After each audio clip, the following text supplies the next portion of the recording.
চীনের জনপ্রিয় video sharing platform বিলিবিলি এবার বিশ্ববাজারে বড় পরিসরে নিজেদের কার্যক্রম সম্প্রসারণের উদ্যোগ নিয়েছে।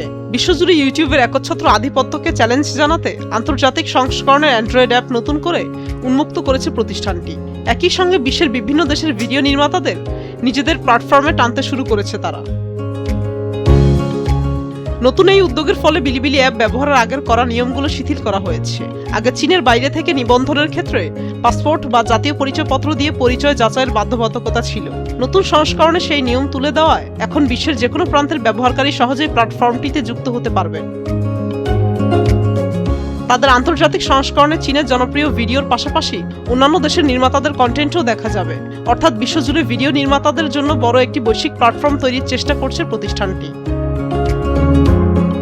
আন্তর্জাতিক ব্যবহারকারী ও নির্মাতাদের আকৃষ্ট করতে বিলিবিলি এখন ইংরেজি ভাষার ওয়েবসাইট তৈরির কাজ করছে। এর মাধ্যমে বিদেশি নির্মাতারা আরও সহজে ভিডিও আপলোড ও ব্যবস্থাপনা করতে পারবেন। বিশ্বজুড়ে কার্যক্রম ত্বরান্বিত করতে Los Angeles, London, Mexico City, São Paulo, Istanbul ও টোকিওতে স্থানীয় কমিউনিটি ম্যানেজার নিয়োগের প্রক্রিয়াও শুরু হয়েছে। ইতোমধ্যে মিস্টার বিস্টের মতো জনপ্রিয় বিশ্বখ্যাত নির্মাতারা বিলিবিলিতে যুক্ত হয়েছে। চীনে বর্তমানে প্ল্যাটফর্মটির মাসিক সক্রিয় ব্যবহারকারীর সংখ্যা প্রায় 37,60,00,000। এই বিশাল বাজারকে কাজে লাগিয়ে আন্তর্জাতিক নির্মাতা ও ব্র্যান্ডগুলোর মধ্যে ব্যবসায়িক সংযোগ ঘটাতে একটি মার্কেটপ্লেস তৈরির পরিকল্পনা করছে প্রতিষ্ঠানটি। পাশাপাশি কৃত্রিম বুদ্ধিমত্তার মাধ্যমে ভিডিওর বিষয়বস্তু নিয়ন্ত্রণ বা মডারেশনের ব্যবস্থা রাখা হচ্ছে।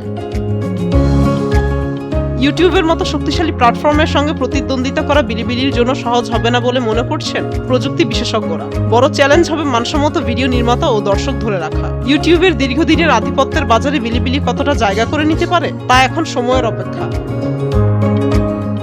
মুক্তা আমিন, নিউজ ডেস্ক, ভোরের কাগজ।